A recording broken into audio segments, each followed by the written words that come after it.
nuestro segundo invitado de hoy, a Sin Café como excusa, volvemos a todos aquellos prejuicios y estructuras que formamos en la infancia. Así él ha destruido todas esas masculinidades hasta ahora aceptadas en Here Comes Your Man en los teatros Luchana. Jordi Cadelans, bienvenido a Telón y Cuenta Nueva y gracias por estar hoy con nosotros. Gracias a vosotros por tenerme.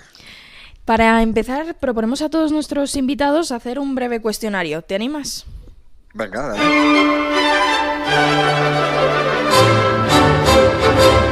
¿Beatles o Rolling?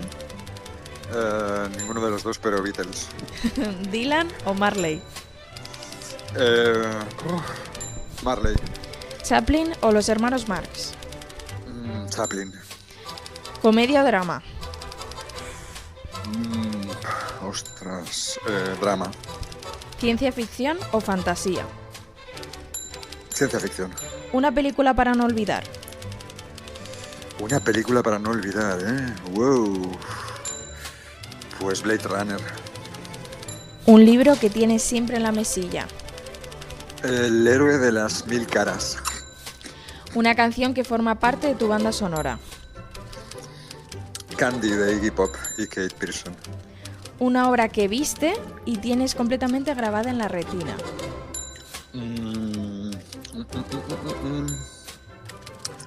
Agosto. ¿El dramaturgo, el director, crees que nace o se hace?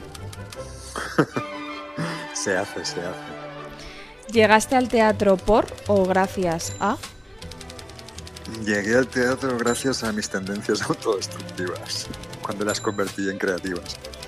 Y termina esta frase: el teatro siempre... El teatro siempre te transforma.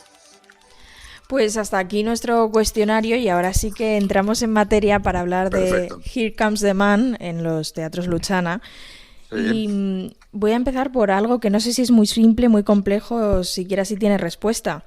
¿Qué es el miedo? ¿Qué es el miedo, eh? Wow. Pues el miedo es toda... Es lo opuesto, o sea, es lo que te bloquea, es lo que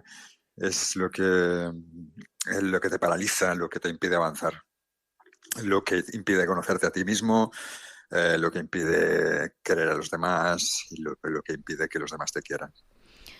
La función comienza con el reencuentro de dos compañeros de colegio que vuelven a una reunión de antiguos alumnos, algo que conocemos todos y que es casi un denominador común. Y de pronto se dice, el mundo que conocíamos está desapareciendo, ni más ni menos. Sí, eso lo dice el personaje de Morales, que es el personaje que sufrió acoso escolar de pequeño. Y cuando se reencuentran con otro compañero, con Torres, en este caso, años más tarde, pues que se conocen, tienen que pasar un par de noches juntos, entonces se van conociendo y él en un momento de euforia, cuando haya más confianza entre los dos, se levanta y dice: un mundo entero se está muriendo y yo quiero ser parte que precipite el final de este mundo, ¿no? El mundo de las iglesias, de las escuelas religiosas, de la homosexualidad reprimida, de no sé qué, no sé cuántos, y yo voy a ser el ángel exterminador, no pararé hasta conseguir que se extermine, ¿no? Eso es lo que dice el personaje y claro, es mi voz, ¿no? También. Pero sí, dice eso. Y se refiere pues afortunadamente a la muerte de una masculinidad un poco casposa, ¿no? Un poco ya obsoleta, ¿no? Y que ya dirá un poco el nacimiento de la nueva, ¿no? De las nuevas masculinidades, ¿no? Que además es curioso como cuando uno es pequeño piensa que la sociedad siempre va a ser así. Nadie tiene la perspectiva de aquí a 20 o 30 años esto se acabará. Sí. Claro, cuando lo estamos sufriendo, cuando lo estamos viviendo en primera, ¿no? En propia piel, es muy difícil pensar que habrá viento fresco, ¿no? Que las cosas terminarán y que se cambiará la manera de plantearse muchas cosas, ¿no? Y del funcionamiento de muchas cosas, ¿no? Es muy complicado, ¿no? Sobre todo en las víctimas del acoso escolar. Supongo, bueno, todo el mundo que sufre cuando en un momento dado cuando estás sufriendo no te das cuenta de que eso se va a terminar, ¿no? Aunque eso lo dicen los budistas, ¿no? Que todo pasa, ¿no? Pero en el momento del sufrimiento es muy complicado, ¿no? ¿Verdad? Darte cuenta que todo pasará y que vas a estar mejor. Sí, porque además la vida colegial, la infancia, las relaciones que se establecen en el colegio, en el instituto, se Sí, quedan para siempre. Para bien o para mal, se sí, instalan y se quedan para siempre. sí, ¿verdad? Y bueno, yo tengo muchos amigos que tuvieron una, bueno, tienen un gran recuerdo de esa época porque fueron bastante felices. Y también tengo, bueno, conozco a mucha gente que no lo fue tanto, ¿no? Lo que pasa es que yo hablo de una época entre los 80, ¿no? Principios de los 80, una cosa así, donde las escuelas aún tenían muchos tintes un poco democráticos, ¿no? Eh, el profesorado era poco democrático también. Y entonces, bueno, pues los que tuvimos que pasar la infancia en esa época en colegios religiosos, insisto, porque es lo que yo conozco, lo que yo mamé, pues no tenemos demasiado buen recuerdo.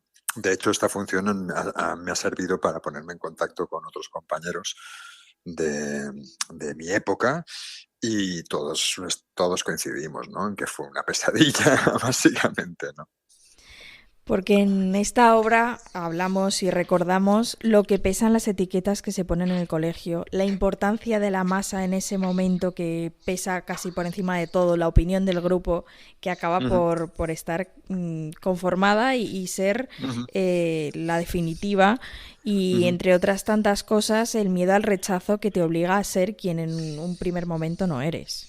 Claro, sí, en esta función hay dos personajes. Uno que fue víctima bueno, porque era afeminado y porque era gay, pues de pequeño ya pues le pusieron la etiqueta de maricón, ¿no? Directamente, ¿no? Entonces, y el otro es otro personaje que salió airoso de esa época porque marcaba muchos goles a la hora del patio, sacaba buenas notas, era guapete y todo el rollo, ya estaba era como más hombre, ¿no? En una escuela, en una clase más que casi todos eran niños. Pero al final acaba descubriendo que él también hizo muchas cosas para que no se metieran con él, ¿no? Y eso es la reflexión que también propongo, ¿no? Que la víctima fue víctima, pero el que no hizo nada o el que fue testimonio y no hizo nada, le podrías poner cierta responsabilidad a lo que pasó, pero te das cuenta de que mucha gente intenta sobrevivir, entonces sobrevives como puedes, ¿no? ¿Sabes lo que te quiero decir? Entonces, Es en estas la jungla, personas, sí, haces lo que claro, puedes. entonces, claro, exacto, ¿no? Entonces, si van a por otro, mejor para ti, ¿no? Entonces, ojo, cuidado, ¿no?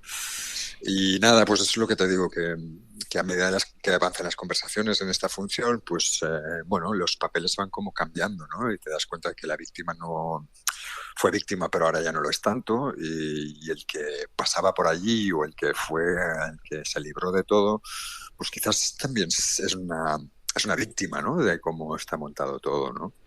Sí, como con el tiempo los roles y las posiciones cambian al salir de ese ambiente que parecía enclaustrado. Sí, claro, y además de los personajes hay uno, Morales, el que ha sufrido el acoso, se ha tenido que reinventar mucho, ha tenido que conocerse mucho a sí mismo, ha tenido que cambiar muchas veces no cambiar, sino de probar probar muchas vertientes de su identidad, ¿no? Hasta encontrar la real, ¿no? En cambio, el otro no ha tenido ningún tipo de dificultad en asumir una identidad de entrada, ¿sabes lo que te quiero decir? Entonces, lo ha asumido sin preguntarse, sin hacerse preguntas, sin intentar conocerse, sin probar, sin cambiar, porque la primera que le vino es la que mejor le fue y la que le aceptaron. Entonces, ahí también, quiero decir, también intento explicar que hay un poco de pobreza, ¿no? En este aspecto, porque yo estoy siempre a favor de los personajes y de las personas que no encajan, ¿no? Que no encajan y que pasan los años y siguen sin encajar, ¿no? Entonces, los procesos internos por los que pasan estas personas les enriquece y les hace tremendamente interesantes, ¿no? No sé. Y hay unos personajes invisibles que están permanentemente, que son aquellos que les hicieron la vida imposible, los matones, entre Exacto. comillas, que están ahí, no los ves, Sí, pero los oyes el run run como el que ellos vivían en su momento. exacto. Sí, he querido plantear el malo real de la peli, de la función, digamos, eh, lo, lo, bueno, lo he querido poner fuera, ¿no? Como si fuera, bueno, para que cada espectador pues se hiciera una imagen propia del malo, ¿no? Se le describe muy bien, se explica muy bien cómo fue, lo que hizo, cómo es ahora y lo que hace ahora. Incluso está presente, está en el pasillo al lado de la habitación, del escenario, digamos, pero nunca aparece, ¿no? Entonces a mí me parece, bueno, me pareció muy sugerente, muy interesante, que nunca supiéramos quién es, cómo es y qué hace, ¿no? Cómo habla, cómo se mueve, nada. Sencillamente todo por referencias, ¿no? Porque es como tener bueno, es como el diablo, ¿no? El diablo pues está por ahí, ¿no? Digamos, o sabes lo que te quiero decir. Entonces, el mal, ¿no? El mal tiene muchas formas, ¿no? Entonces, que cada espectador, pues, escoja su forma, ¿no? La forma de su mal, ¿no? Digamos. Es muy llamativo el enorme trabajo que hacen los actores, que es detallado Mm, y a la vez minucioso, ¿no? Porque tienen que trasladar al espectador, al público, esta aparente calma y situación de control, pero a la vez ir poco mm, a poco delatando todo lo que ujú. se desata tras una disconformidad e Sí. inquietudes que tienen. Sí, sí, sí, ves, eso en el proceso de ensayos siempre trabajábamos con esa premisa, ¿no? De que siempre hay algo oculto, siempre hay algo, estás a un 90% presente y hay un 10% que emanas que no se sabe qué es lo que es y la gente lo tiene que captar, pero hacerse preguntas, no, de momento no des respuestas, ¿no? Entonces, bueno, pues hicimos un proceso como muy, lo que dices tú, ¿no? Muy minucioso, muy de personaje, de construcción de personaje, de por qué dice esto ahora, por qué lo dice luego. Recuerda que cuando digas esto enlaza con lo que has dicho en la escena uno y todo eso, ¿no? Como linkeando, ¿no? Como haciendo conexiones. Y la verdad que bueno, es maravilloso ver cómo lo que tú escribes en una página luego se vuelve 3D, ¿sabes? Encarnado en la piel de un actor, de dos actores en este caso, y que de repente lo que le faltaba, no sé, la concreción que le faltaba a la página, ellos te la sirven, ¿no? Te la sirven en bandeja, ¿no? Entonces es como impresionante, es una de las cosas más bonitas que existe, o sea, que tiene cuando escribes teatro y luego lo llevas a pie, ¿no? Lo pones en pie, ¿no? Digamos. Es una de las cosas más bonitas, de las que más me ha sorprendido, ¿no? ¿Y cómo ha sido ese proceso que precisamente nombrabas ahora, que es llevar estos dos niveles en el sentido de la escritura? ¿Cómo es hacer una dramaturgia cuando tienes que mantener dos capas permanentemente desde el principio Ya. hasta el fin? Bueno, a ver, tengo que decir que es mi primera función, la primera escrita en serio. Entonces también sé cuáles son sus carencias, ¿sabes? O sea, quiero decir, sé cuáles son sus fallos. A lo mejor si me pusiera a escribirla ahora, la puliría un poquito más y todo eso, Pero pero yo sí creo que que es al verdad que me revés, que gustan. es todo un Sí, mérito. muchas gracias. Sí, no, me gustan mucho los puntos de giro, ¿no? ¿Sabes? Yo qué sé, una narración que va hacia un lado y de repente, pum, pasa algo y te lleva a otro, ¿no? Entonces, me inspiré mucho en estas películas americanas, creo que eran de los 90 o de los 2000, que de repente el final te lo giraba todo. ¿Sabes? Que ha pasado mucho en algunas series o algo así y me inspiré mucho, bueno, tenía muy claro cómo empezaba y cómo terminaba, entonces tuve que ir haciendo un recorrido que fuera bastante lógico y que no fuera nada forzado, ¿no? A medida que se iban desvelando las verdades, ¿no? Las verdades que pesan ¿sabes? Bueno, y creo que bueno, lo hice como muy pautadamente, lo hice, soy muy obsesivo, reescribo como 25.000 veces una escena hasta que no le doy el ok. Y bueno, entonces yo lo fui pasando a mis amigos, a los compañeros que han hecho el trabajo, a los actores, a Raúl, el codirector. Y cuando vi pues que creían en la historia, que se la creían, que no le veían nada raro a los puntos de giro y todo el rollo, entonces me reafirmó, ¿no? Que el recorrido estaba yendo bien, ¿no? Pero sí, sí, bacán. Bueno, es lo que te digo, tener muy claro el principio y muy claro el final y a ver cómo hacemos para llegar, ¿sabes? Como estar en el polo norte y tener que ir al polo sur, ¿no? Sabes ¿Sabes? el camino, pero no sabes por qué camino ir. Exacto, Sabes el sí, trazo, eso es pero no por maravilloso dónde. también, claro, porque vas como, te vas acercando, ¿no? Pero no puedo dar 5 pasos, tengo que dar 2 aquí, porque si doy 5 es, cantará mucho, ¿no? Y todo eso, ¿no? Sí, ¿Sabes? porque al final toda la obra de principio a fin se mantiene en un tira y afloja entre los dos personajes, una especie de Ujú, frontón de ujú, efecto espejo que se ujú. mantiene hasta casi el final. Sí, sí, eso es una de las cosas, sí, sí, me ha hecho muy feliz ver el resultado final, porque realmente, vuelvo a decirte, mi intención era enfrentar a dos masculinidades distintas, era ponerlas una frente a la otra, ver en qué coinciden y cuáles son sus diferencias, y ver con cuál te quedas y a cuál rechazas, ¿no? Y entonces llenarlas de matices, ¿no? Y eso los actores lo han pillado enseguida, ¿no? O sea, se han identificado plenamente cada uno con su personaje y lo han defendido a muerte, ¿no? Y entonces ahí está lo que dices tú, ¿no? Esa partida de tenis tan bestia, ¿no? Que hay veces que te pone la piel de gallina, ¿no? Cuando los ves, cuando tienen una buena función, cuando hacen una buena función, que es casi siempre, evidentemente, pues es alucinante, ¿no? Porque te das cuenta que es lo que te decía, que lo han hecho suyo, ¿no? Y entonces cobra un vuelo que es que ni te imaginabas que pudiera tener, ¿no?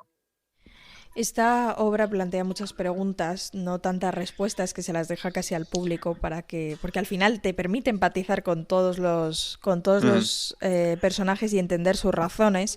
Pero si Sí. algo queda claro es que el acoso escolar ha mantenido muchísimos años y todavía en Mm. parte se mantiene como regla de conducta y el Sí, silencio como respuesta a esta conducta. sí, sí, sí. Yo hablo de una época donde ni siquiera existía el concepto acoso escolar, no existía. Sencillamente era algo habrás hecho, no sé si te suena, ¿no? Porque es como algo habrás hecho, si no, no lo harían, no se meterían contigo. Y encima no había nada, o sea, yo, a mí me duró durante 8 años y nadie me ayudó, nadie, ni siquiera mis padres. Entonces es una cosa que yo tuve que trabajarme mucho, ¿no? Porque cuando ya vi la cosa con perspectiva dije, Buah, esto es muy gordo, esto es muy fuerte. No solo no me ayudó nadie, sino que encima la culpa era mía. Entonces, mi única solución y salida, de manera inconsciente, además, fue empezar a sacar malas notas, ¿no? Como un grito de ayuda, ¿no? Y claro, es la peor de las ideas, ¿no? Empezar a sacar malas notas porque entonces te castigan más, te cargan más la responsabilidad de ti y todo eso, ¿no? O sea, mis padres no fueron capaces de ver que si yo sacaba malas notas es porque estaba pidiendo ayuda, ¿no? Entonces, y como cuando eres víctima de este tipo de agresiones, te da mucha vergüenza, estás muy avergonzado, reconocerlo, pues no puede salir de ti y explicar lo que te está pasando. Tiene que salir de alguien, de un adulto, de un profesor, de alguien, ¿no? Pues ahí no hubo nadie que me ayudó en ningún momento, ¿no? Te lo digo porque ahora, afortunadamente, aunque siga pasando, la información de lo que es el acoso escolar, además en todas sus variantes, ¿no? La gordofobia, la homofobia, todo. Luego creo que se hacen clases para explicarlo, para para que los chicos lo hablen y todo el rollo. Hay psicólogos, hay protocolos. Entonces ahí, aunque sigue pasando, lo que pasa es que creo que al niño que le pasa ahora tiene más herramientas para poder recibir ayuda, ¿no? Es igual de terrible, ¿eh? Y traumatiza exactamente igual, ¿eh? Lo que pasa es que a lo mejor se corta más. O sea, a mí me duró 8 años. Ahora a lo mejor, afortunadamente, seguramente no debe durar tanto, porque se toman medidas, ¿no? Me imagino. Sí, la situación desde luego que ha cambiado Sí, ha infinitamente. cambiado, pero sigue pasando Sigue mucho, ¿eh? Y pasando. además con las redes sociales, de hacerle una foto a uno de tus compañeros de clase que está, yo que sé, pillarle con una mala expresión, con una expresión así como que parezca tontito y se lo van pasando entre ellos y uno añade una flechita y le añade no sé qué. Eso es bueno, sigue pasando y es muy, muy duro, ¿no? Desde luego que sí, y por suerte, bueno, va mejorando poco a poco, pero Sí, algo va cambiando. Y además de estas relaciones de acoso escolar, pues como decías al principio, Here Comes Your Man nos enfrenta mm, a otras formas de masculinidad, que esto también ha sí. cambiado muchísimo. Sí, sí, afortunadamente, ¿no? El género masculino es mi obsesión cuando escribo, entonces, precisamente porque yo pertenezco a este género, pero nunca me he sentido más bien hacia un outsider, ¿no? Entonces, claro, he intentado encajar siempre en mi género y nunca he tenido ninguna guía, no he tenido ninguna referencia de alguien en quien yo pudiera, no sé, admirar y querer ser como esa persona, ¿no? En esa época no había referentes de nada, ¿no? Entonces, eh, la masculinidad es lo que hablábamos. Entonces, he querido hablar mucho de estos hombres del siglo XX que vienen de una educación muy férrea, vuelvo a decir, bueno, educados después de 40 años de dictadura, donde la sensibilidad, donde un hombre no podía expresar su sensibilidad a riesgo de ser etiquetado de homosexual, donde los hombres no podían expresar sus sentimientos, su estima, su amor hacia sus amigos o hacia...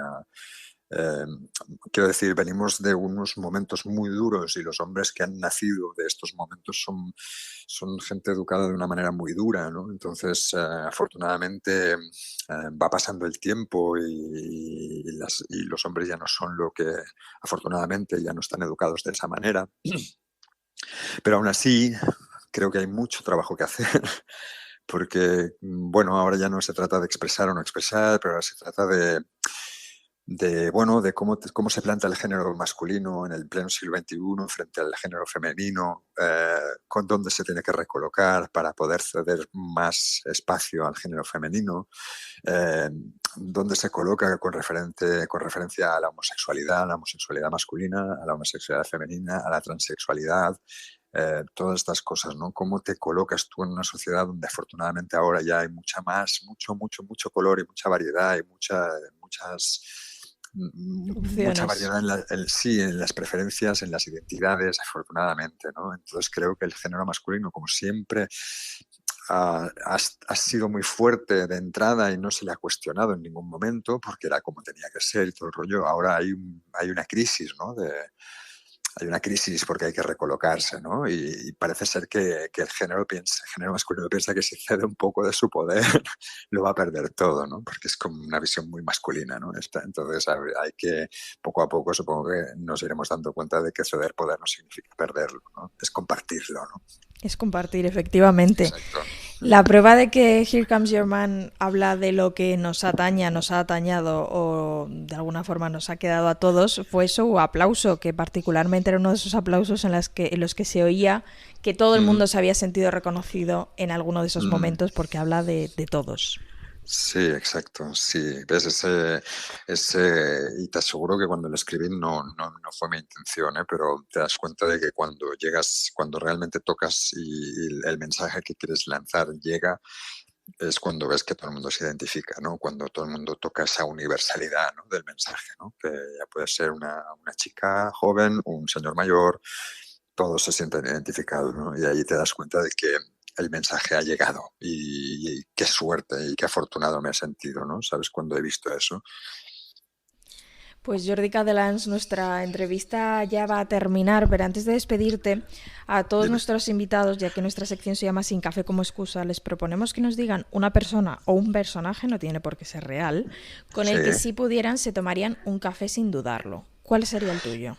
Pues mira, yo ahora mismo, me va por épocas, ¿no? Pero ahora mismo me tomaría un café con Joseph Campbell, que es un experto en mitología comparada, bueno, que ya murió, americano, que es como el padre de la narrativa contemporánea. Todos los guionistas han bebido de esos libros y todo eso. Me tomaría un café con este señor, Joseph Campbell, que escribió un libro que se llamaba eso, El héroe de las mil caras, donde explica, pues, bueno, no sé si sabes lo del camino del héroe, que hay, bueno, son como 5 o 6 pruebas, hay de etapas y está como es sota, caballo y rey. Y si coges Star Wars, o sea, está cogida esta teoría al dedillo y aplicada, ¿no? Entonces me sentaría a tomarme no un café, no, 5.000 cafés con este señor para preguntarle mil cosas, ¿no? Mil cosas. Pues ahí está Here Comes Your Man en los teatros Luchana. Jordi Cadelans, muchísimas gracias por haber estado con Gracias a nosotros. vosotros, muchas gracias por la entrevista.